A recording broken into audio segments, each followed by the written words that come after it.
Hello, this video is about the ACFE report to the nations about fraud. The ACFE stands for the Association of Certified Fraud Examiners, and this is the world's largest anti-fraud organization. They provide training, education, and certification in fraud detection and prevention. If you're interested in a career in this profession, you might want to go out to the ACFE and look at all of their resources and certification programs. Well, back to the report to the nations on occupational fraud and abuse.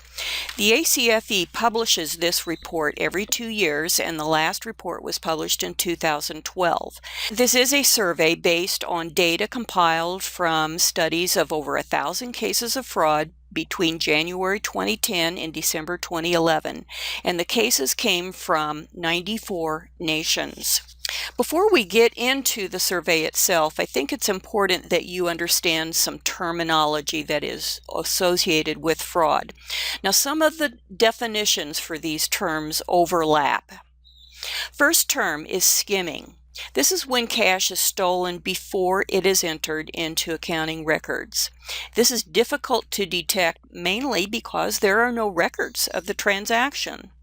An example would be a ticket agent in a movie theater accepting cash from customers and permitting those customers to enter the theater without a ticket, and then the ticket agent pockets the cash. Larceny, this is when cash or inventory is stolen after it has been entered into accounting records. This is more easily detected mainly because there are accounting records in existence. An example would be an employee steals cash after it's been recorded in the accounts receivable records. The term collusion refers to when 2 or more people work together to commit a fraud. Collusion can occur between 2 or more employees and customers, or employees and vendors. And collusion is the most difficult type of fraud to prevent and detect. An example would be a warehouse employee steals inventory and then an accounting clerk covers it up by altering the inventory records. Bribery and kickbacks. This is when something of value is given or received to influence the outcome of a business transaction. An example would be a sales rep giving money in return for a sales order from a customer. Economic extortion. This is when a threat or a demand is made as a condition to influence the outcome of a business transaction. And an example would be a lending officer at a bank demanding money in exchange for approving a loan. Conflict of interest. And this is when an employee has an undisclosed personal interest in a transaction that could, but not always, adversely affect the business. Now, conflict of interest doesn't mean that a fraud has occurred. It just means that there's an increased risk of fraud. And an example would be a purchasing agent who secretly owns a vendor business. Okay, let's take a look at the report. Well, the ACFE starts out the report by identifying 3 forms of fraud: misappropriation of assets, financial statement fraud, and corruption. Misappropriation of assets is also known as defalcation or internal theft, and it involves theft, embezzlement, or misuse of company assets for personal gain. It includes skimming cash receipts, stealing inventory, falsifying company expense reports and time records, forging company checks, submitting fake bills, and tampering with checks. Oh, speaking of assets, I have a question for you. What is the best way to hide theft of assets? And I'll give you the answer to this question at the end of the video. Okay, second form of fraud is the financial statement fraud. We all know it as cooking the books. And this involves the intentional or reckless conduct that results in materially misleading financial statements. And this could be recording fictitious revenues, concealing liabilities or expenses, artificially inflating company assets, and it involves top management's circumvention of systems or internal controls, which is also known as management override. And some well-known companies that have been involved in cooking the books are Enron, WorldCom, Tyco, Adelphia, HealthSouth, Global Crossing, and Xerox.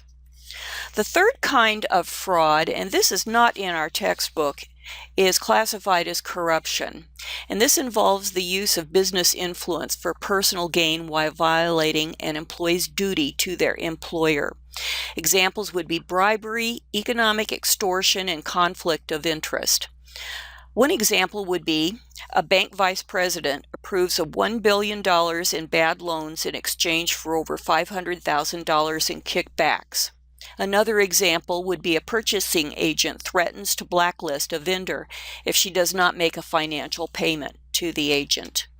What we're looking at here is called the fraud tree, and this shows a breakdown in the classifications of the different kinds of fraud.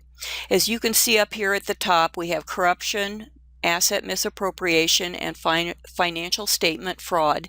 And then within each of these classifications, there are sub-classifications. For example, in asset misappropriation, there's a subclass that has to do with cash, and there's a subclass that has to do with inventory. My recommendation to you is that after the video, you look at the slides and look at this particular slide because it has a lot of information about some of the terminology that we were just talking about. So what do we know from the survey about fraud? Well, we know that more than 86% of all fraud cases involve the misappropriation of assets. And on the other hand, less than 8% of fraud cases involve financial statement fraud. This chart mainly addresses percent of cases, but if you look at the dollar value of fraud, it's completely the reverse.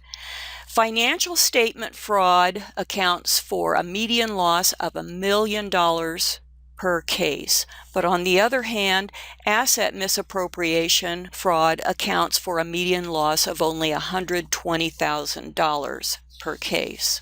How is fraud initially detected? Well, this chart shows that tips are by far the best source for detecting frauds. Who are the source of the tips? Well, employees account for over 50% of tips, then customers, and then anonymous sources, and so on. Who are the victims of fraud? Well, if we're looking at the industries, the mining industry reports a median loss of $500,000 in fraud losses.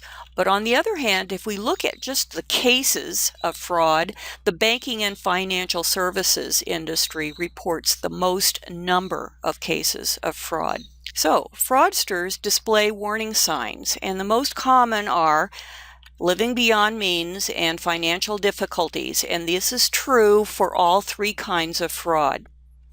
It's interesting to note that for corruption only, a red flag is an unusually close association between an employee and a vendor and an employee and a customer. Well, what else do we know about fraudsters? In the report, it was also reported that more than 85% of fraudsters have never been previously charged or convicted for a fraud-related offense. More than 80% of frauds are committed by individuals in one of 6 departments, and if you'll notice, accounting and operations headed up in the first 2 departments. Approximately 40% of fraudsters have been with their company between 1 and 5 years. Over 50% of fraudsters are between the ages of 31 and 45. And sorry guys, males account for nearly 2/3 of the fraud cases. Well, what's the most important factor that contributes to fraud? Well, the first 2 on the list are lack of internal controls and override of existing internal controls. And we'll talk about internal controls later in the semester. So here's what we've talked about so far. We've talked about the 3 classifications of fraud.